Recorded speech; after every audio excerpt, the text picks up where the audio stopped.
नमस्कार। श्रीमद् वाल्मीकि रामायण के सुंदरकांड के पंचदश सर्ग का हम अध्ययन कर रहे थे।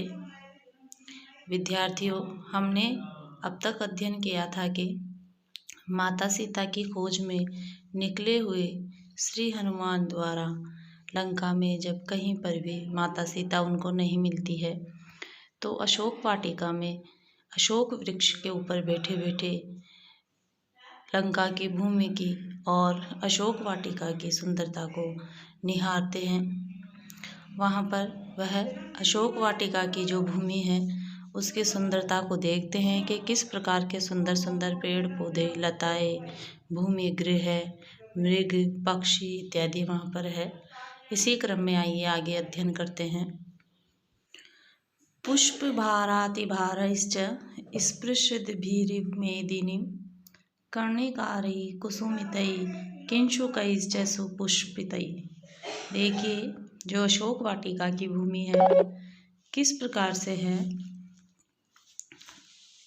पुष्प भारतिभारैश्च, पुष्प भार खिले हुए फूलों के अतिभारे अत्यधिक भार के कारण, च और स्पृश भी स्पर्श करते हुए, इव के समान, जो वृक्ष है खिले हुए फूलों के अत्यधिक भार के कारण ऐसे लग रहे थे जैसे वह मेदिनी पृथ्वी को छू रहे हो, धरती का स्पर्श कर रहे हो। आगे है कर्णिकारी और कनेर के, कुसुमितई पुष्पित, किंशुकई और पलाश के, सुपुष्पितई सुंदर सुंदर खिले हुए फूलों के द्वारा। जो धरती है कनेर के और पलाश के सुंदर खिले हुए फूलों के अत्यधिक भार से जब वृक्ष लद गए थे और वृक्ष है जो भूमि को छू रहे थे। तो इस प्रकार से देखिए कि इस गद्यांश में अशोक वाटिका की भूमि और उसकी बढ़ती हुई सुंदरता तथा उसके कारणों को रेखांकित किया जा रहा है। अशोक वृक्षों के अलावा इसमें कनेर और पलाश नामक दो अन्य वृक्षों का भी वर्णन हुआ है। कनेर का तना और उससे निकलने वाली डालियाँ तुलनात्मक रूप से अन्य वृक्षों की अपेक्षा पतली होती है, जबकि कनेर पर लगने वाले फूल थोड़े भार युक्त होते हैं। स्वाभाविक है कि भारी फूलों के अधिक भार के कारण कनेर के वृक्ष झुक गए हैं और ऐसे लग रहे हैं जैसे वे धरती का स्पर्श कर रहे हैं। पलाश के वृक्ष पर लगने वाले पुष्प सुर्ख रंगों के और बहुत ही सुंदर हुआ करते हैं। सुंदर पुष्प स्वयं तो सुंदर दिखते ही है, इसके अलावा अपने आसपास के विद्यमान परिवेश को भी सौंदर्यमान बना देते हैं। इसी से अशोक वाटिका की भूमि सुशोभित हो रही थी। आगे है स देशः प्रभया तेषां प्रदीप्त इव सर्वतः पुनांगा सप्तपर्णाश्च चंपकोद्यालकस्तथा। देखिए, जो अशोक वाटिका के पेड़ पौधे हैं तो इन पद्य संख्या 9 से लेकर 12 तक में इन पेड़ पौधों की जो सुंदरता है, जिसके कारण जो अशोक वाटिका है एक दिव्य वन के समान दिख रहा है। तो इन पद्यों में उन्हीं पेड़ पौधों की विचित्रता का वर्णन किया गया है। तो सबसे पहले 9वें पद्य में देखिए कि स देश है, वह जो देश है, वह जो अशोक वाटिका की भूमि है, वह प्रभया तेषाम उनकी चमक के कारण, प्रदीप्त इव सर्वतः जो चारों तरफ से जगमगा रहा था, रंग बिरंगे सैकड़ों पुष्पों व वृक्षों के कारण जो अशोक वाटिका की भूमि है वह जगमग कर रही थी। पुनांगा सप्तपर्णाश्च, उन पेड़ पौधों के नाम आए हैं। पुनांगा अर्थात सफ़ेद रंग के कमल या जिनको नागकेसर कहते हैं, उनके लिए आया है। और सप्तपर्णा 7 पत्तों वाले जो सतूने का पेड़ होता है उसके लिए है। चंपा का पेड़, उद्यालका तथा, और उद्यालका बहुवार के पेड़। तो इस प्रकार से जो ये नागकेसर, सतोना, चंपा और बहुवार के जो पेड़ पौधे हैं, इनकी चमक के कारण ऐसा लग रहा है कि जो अशोक वाटिका की भूमि है चारों तरफ से जगमगा रही है। इनमें जो पुष्प, रंग बिरंगे पुष्प खिले हुए हैं, इनसे अशोक वाटिका जगमग कर रही है। उसके पश्चात है विवृद्ध मूला बहु शोभन्ते स्म सुपुष्पिता शात कुंभ निभा केचित अग्नि शिख प्रभा।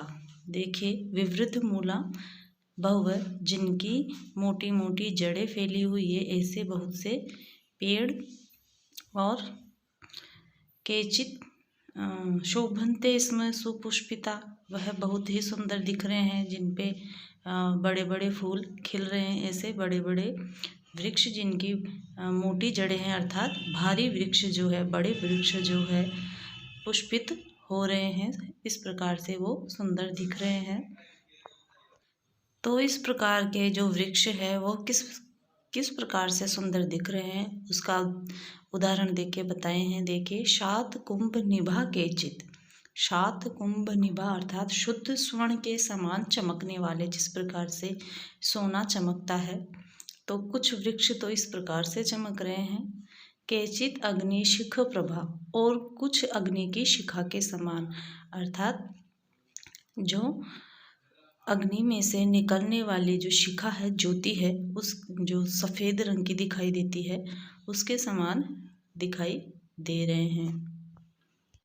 आगे के पद्य में देखिए, नीलांजन निभा केचित तत्र अशोका सहस्रशः नंदनम विबुधोद्यानम चित्रम चैत्र रथम यथा। देखिए, जो वृक्षों के बारे में हम बात कर रहे थे, उसमें आगे है नीलांजन निभा केचित, जो कुछ वृक्ष है वह नील वर्णीय जल के समान या कालिका जल के समान दिखाई दे रहे थे। तत्र अशोका सहस्रशः, जो हजारों की संख्या में अशोक वृक्ष थे, वह नीलवर्णीय अंजन के समान चमक रहे थे। नंदनम विबुध उद्यानम, जो देवताओं का नंदनवन है, जो आनंद प्रदान करने वाला है, सभी को आनंद प्रदान करने के कारण नंदवन कहा गया है। तो नंदनम विबुध उद्यानम, जिस प्रकार से देवताओं का नंदनवन है। चित्रम चैत्र रथम यथा, और कुबेर का जो चैत्र रथ है, चैत्र रथ नामक वन है, जिस प्रकार से सुंदर दिखाई देता है, उसी प्रकार से जो अशोक वाटिका है बहुत ही सुंदर दिखाई दे रही थी। तो कहने का भाव ये है कि नंदनवन और चैत्र रथ वन से भी अत्यधिक बढ़ कर के अचिंत्य और अलौकिक रमणीय शोभा से वह अशोक वाटिका की भूमि सुंदर दिखाई दे रही थी। तो इस प्रकार से हमने देखा। 12वें पद्य में देखिए कि अतिव्रतम इव अचिंत्य दिव्यम रम्य श्रियायुतम द्वितीयम इव आकाशम पुष्प ज्योति गणायुतम। अतिव्रतम इव अचिंत्य अर्थात अतिव्रतम उन दोनों चैत्र रथ वन और नंदनवन से भी अधिक सुंदर सोच करके दिव्यम रम्य श्रिययुतम, और अलौकिक दिव्य रमणीय शोभा से युक्त वह जो अशोक वाटिका की भूमि है।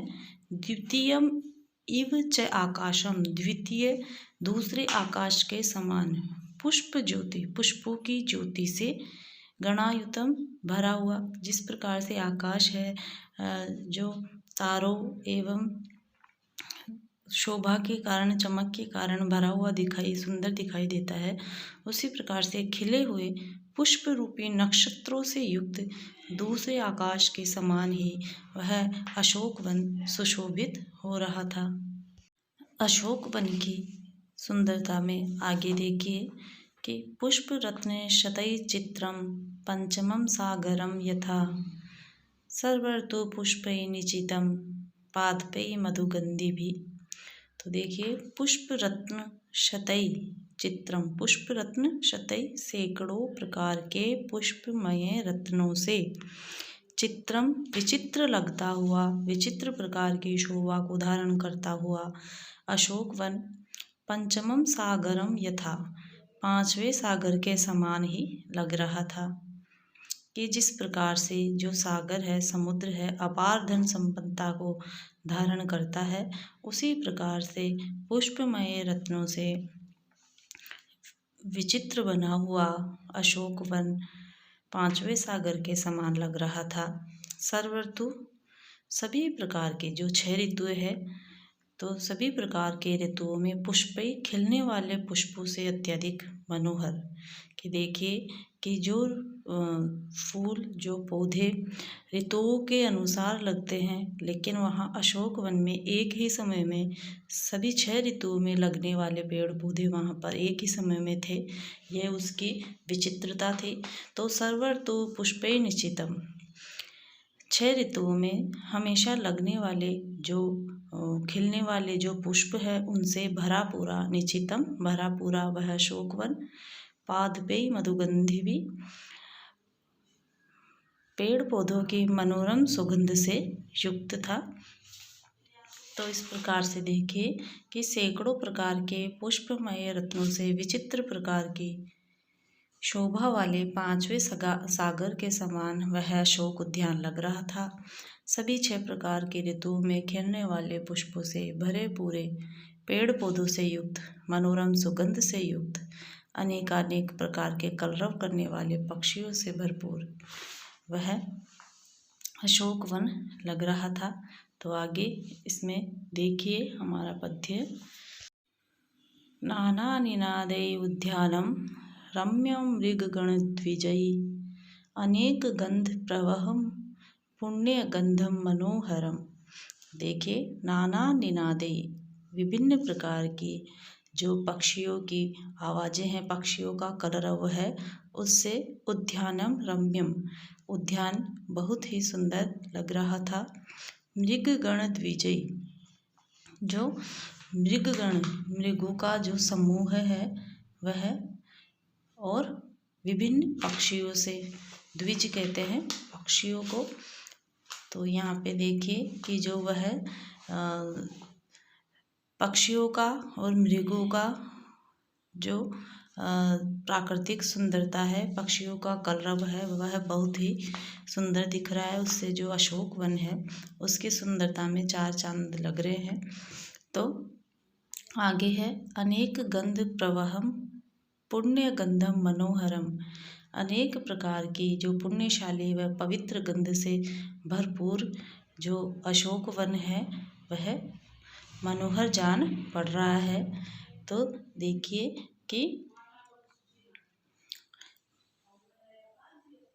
मनोरम सुगंध से संयुक्त, अनेकानेक प्रकार से कलरव करने वाले पक्षियों से भरपूर और हिरणों के समूह से वह अशोक वन सुशोभित हो रहा था।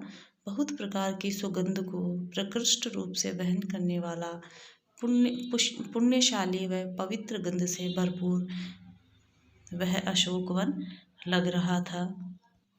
आगे अशोक वन की क्या विशेषता बताई है। शैलेन्द्रमेव गंधाढ्यं द्वितीयं गंधमादनम्, अशोकवनिकायां तु तस्यां वानरपुंगवः।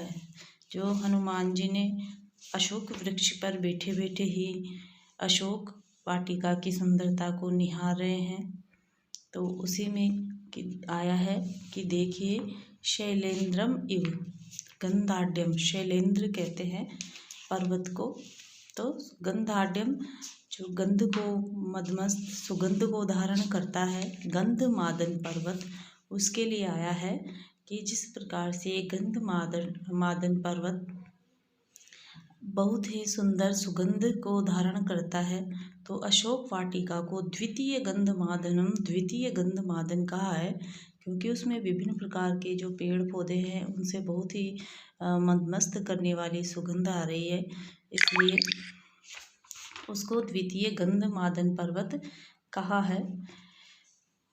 अशोक वनिकायाम तु, अशोक वाटिका में इस प्रकार के, तु तस्याम वानर पुंगवः, इन सारे दृश्यों को वानर पुंगवः हनुमान जी ने अच्छे प्रकार से देखा।